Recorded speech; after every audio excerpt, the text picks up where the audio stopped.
মা গররাকা বিরাব্বিকাল কারীম।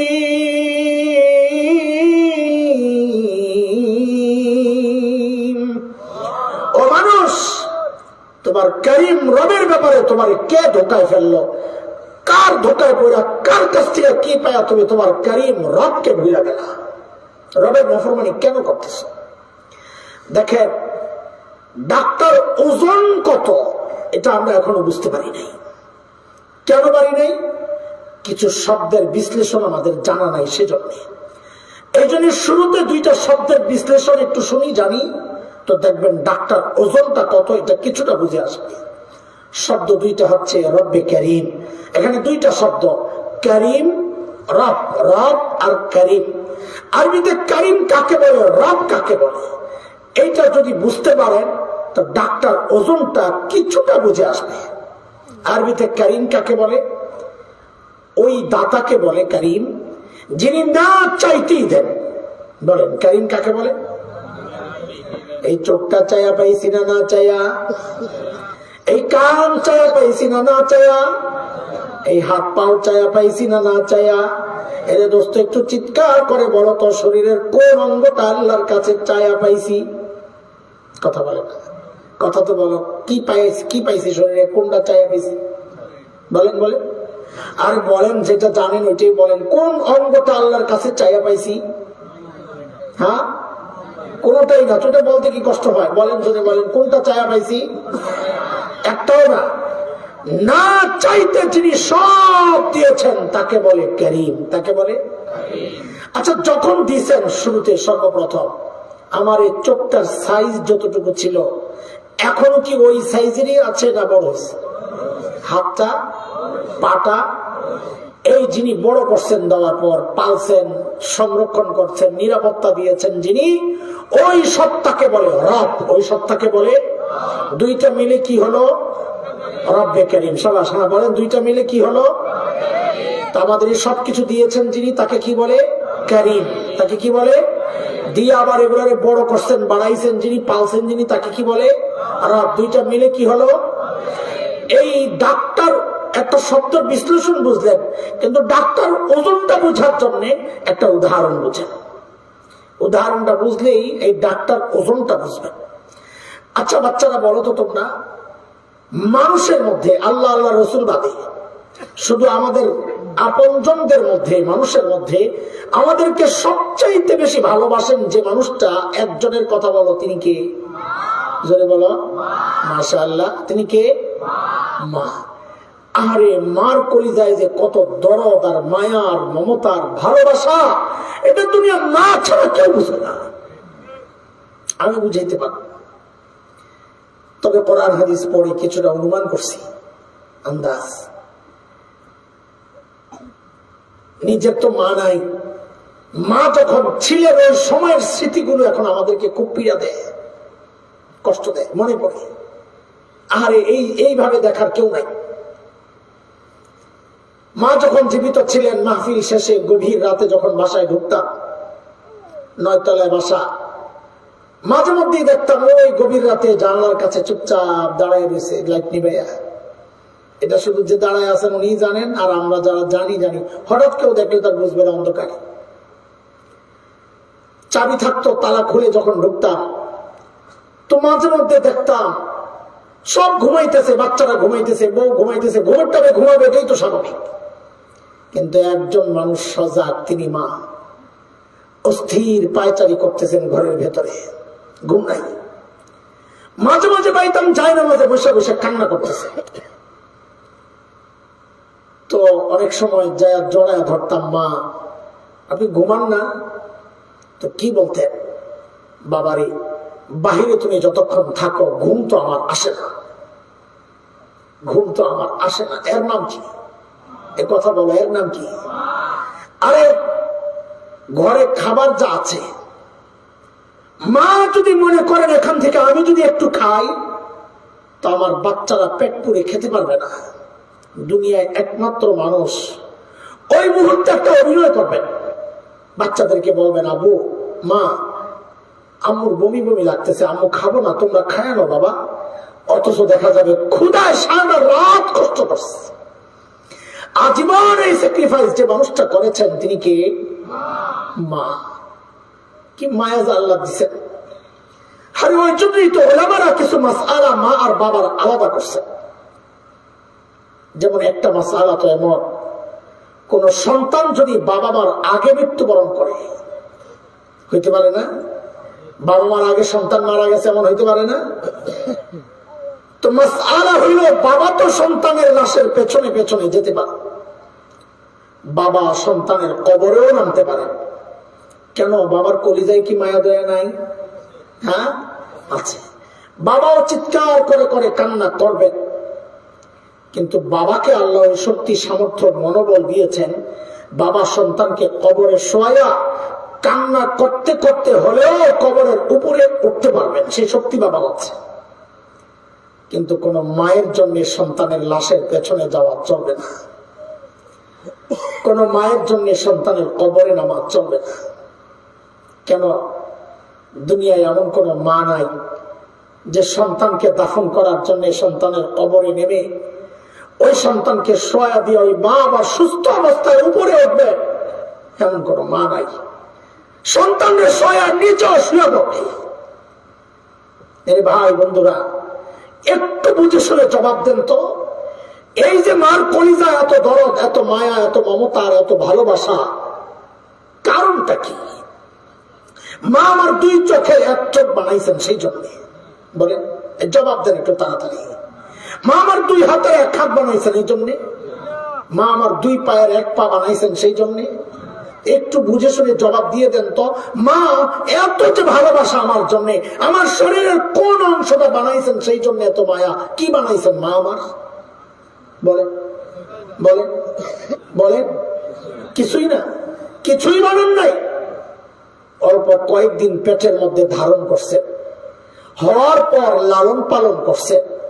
মা আমার শরীরের কিচ্ছু বানান নাই, তাতেই মার কলিজায় এত মায়া, এত দরদ, এত ভালোবাসা, কিচ্ছু বানান নাই, তারপরেও এত মায়া।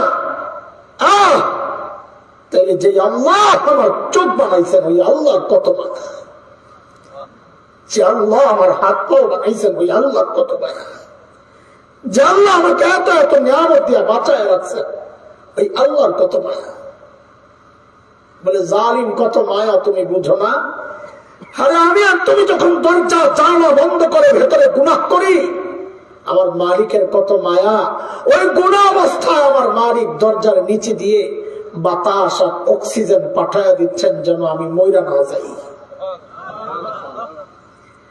এ আমার ভাই বন্ধুরা, আমি আর আপনি যখন গুনার দিকে আগাই অথবা গুনায় যখন জড়াই, আমার রব ওই মায়ার কথাগুলা মনে করে দিয়া দিয়া ডাকতে থাকেন ওই কথাগুলা বইলা, ইয়া আইয়ুহাল ইনসান মা গররাকা বিরাব্বিকাল কারীম।